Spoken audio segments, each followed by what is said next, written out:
Here it is, PSR deadline day, and what we're looking out for? Teams selling or buying their own women's teams.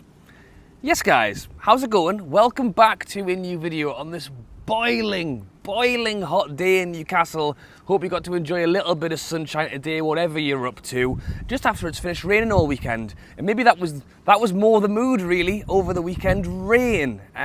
Because in the world of Newcastle, it has been a little bit sour over the last few days, and today it's got even worse. Look back to the PSR deadline last summer, where Sky Sports were making a huge thing out of it, big flashing yellow banners. Teams have to buy, teams have to sell.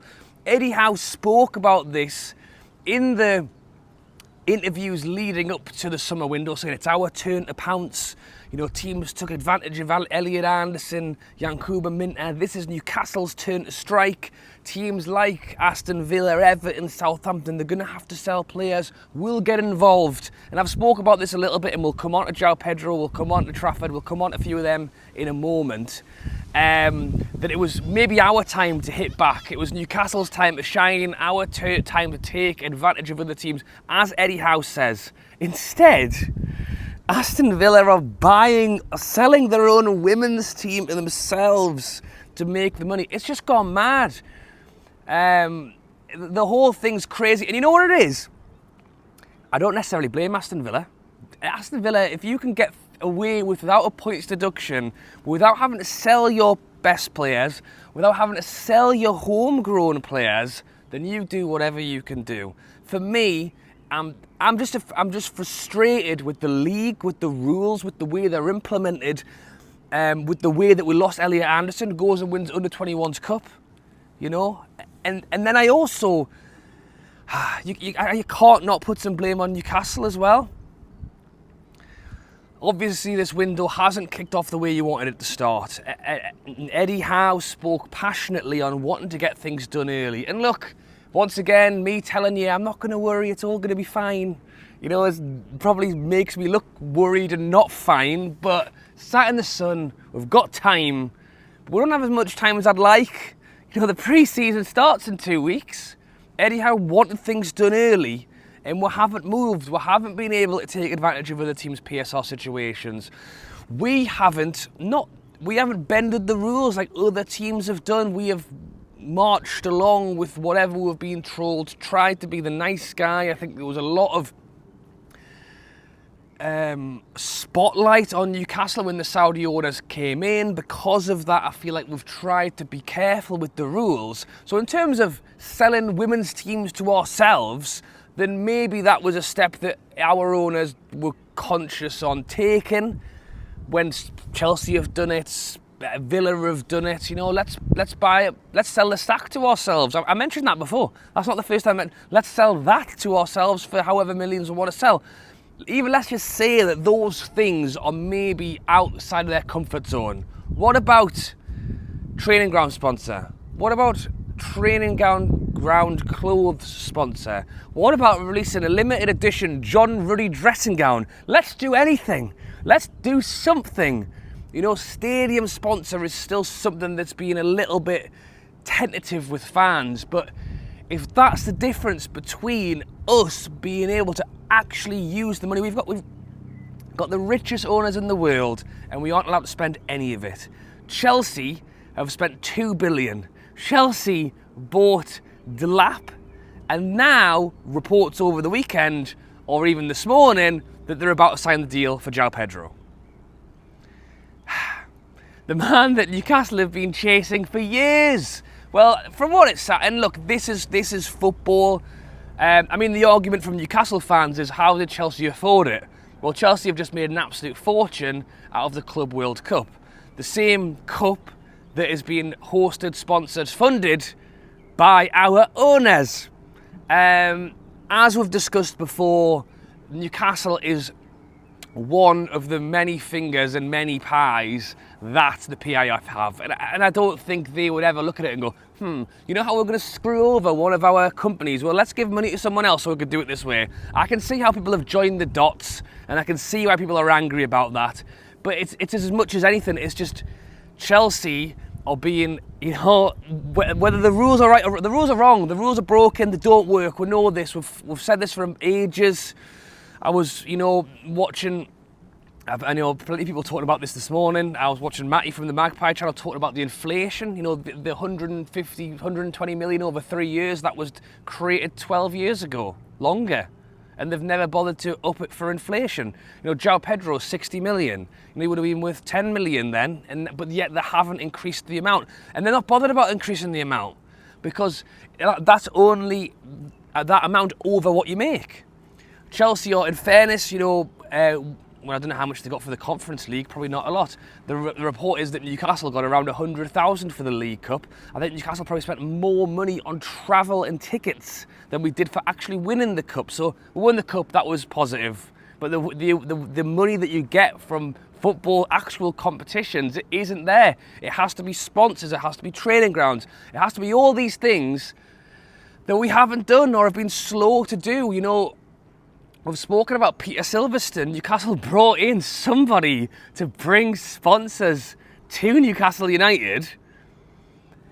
And after the very quick one of, Saudi Air and a few other ones, that's just gone totally quiet.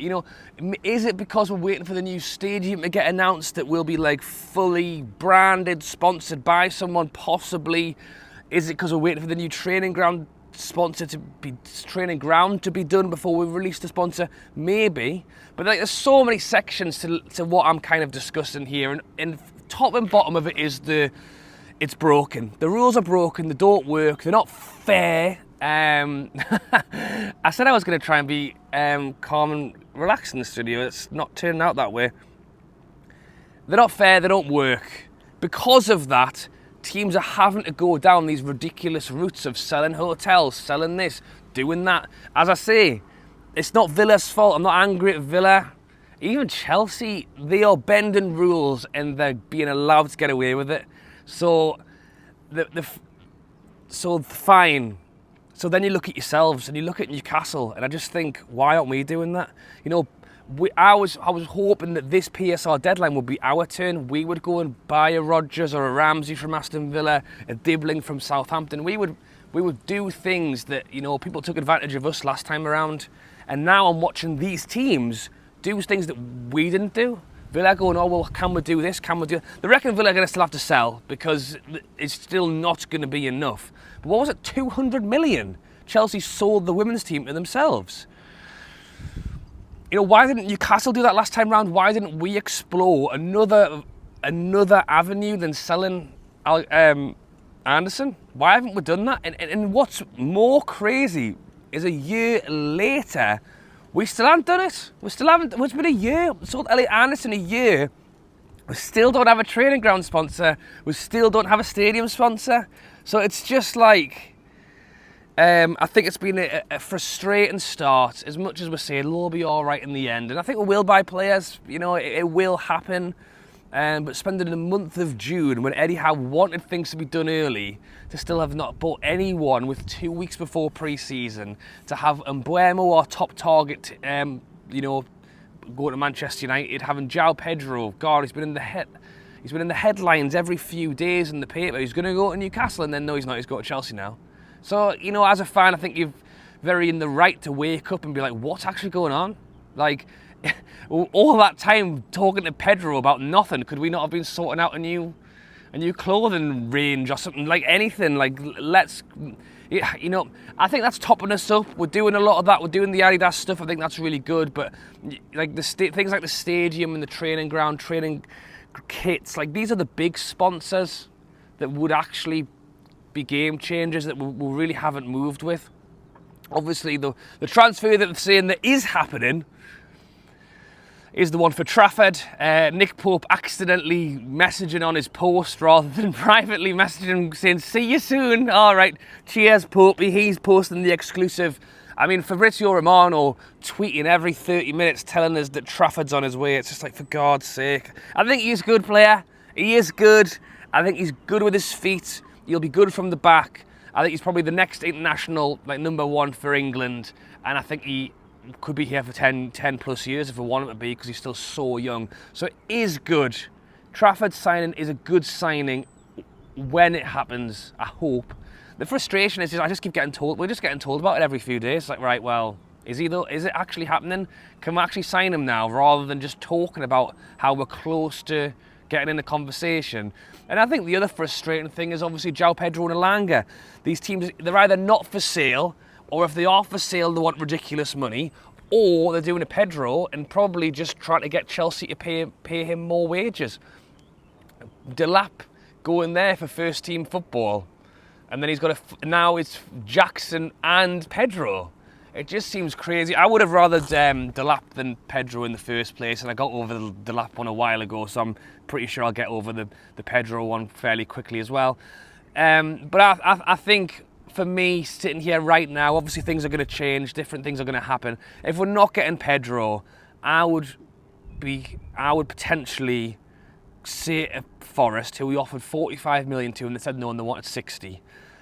It's too much, it's too expensive, but if this is the route Newcastle want to take, and it's clear that it is, that we say, right, okay, we're going to pay you the money, 50, 55, and get it done, so we can have Trafford and Elanga in training on the 7th of June. That's two players who, for me, would, you know, it's harsh on Jacob Murphy, really, but I think should be first team players. And then we're spending the rest of the window, you know, prancing around in Europe trying to get some decent signings, because we can't be fighting in this Premier League window all summer. It's just not going to happen. Teams want big money. Teams are all fighting in the same pond for very few fish at the moment. I think we'll get some deals done quick for Eddie Howe, start of pre-season. Then we've got all of June, all of July for Steve Nixon to, you know, go on a party round Italy or wherever he wants to go to find some hidden some gems in the rough.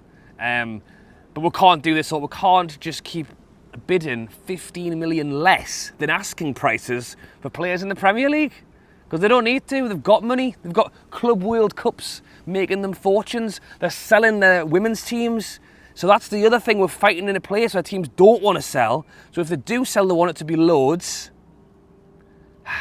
There you go. That was my Monday morning rant, as it were. Thoughts and comments down below. Yeah, it's just a frustration. I think Newcastle should have been better sponsor-wise. I don't blame Villa for what they're doing. If anything, I'm annoyed that we didn't do it first. Why are we selling Elliot Anderson when we could have been having these deals, and then a year later still haven't done them? Yeah. Fingers crossed Trafford gets done soon. Looks like Pedro's not coming to Newcastle. Let's hope we've got a few other ideas under our belt, in our belt. Deadline day, nout. You know, last window they made such a fuss about it. Who's Newcastle going to sell? Big yellow banners. Well, it wasn't Jim White anymore, was it? But it's like, basically they did a mini deadline day for PSR. Nothing this time. Why not? Why is there nothing going on? You know, they reckon that Arsenal might try and buy Watkins before the deadline. Just nothing's happening. There's nothing going to happen.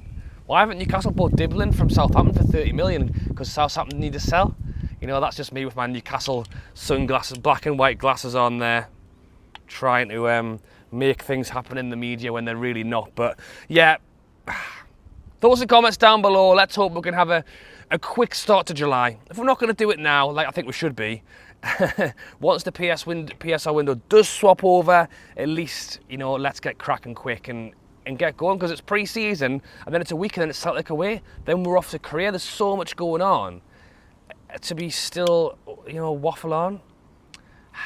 Thanks for watching. Subscribe if you're still watching 14 minutes later. What do you think we should do in the comments? Thanks for watching, and I'll catch you later.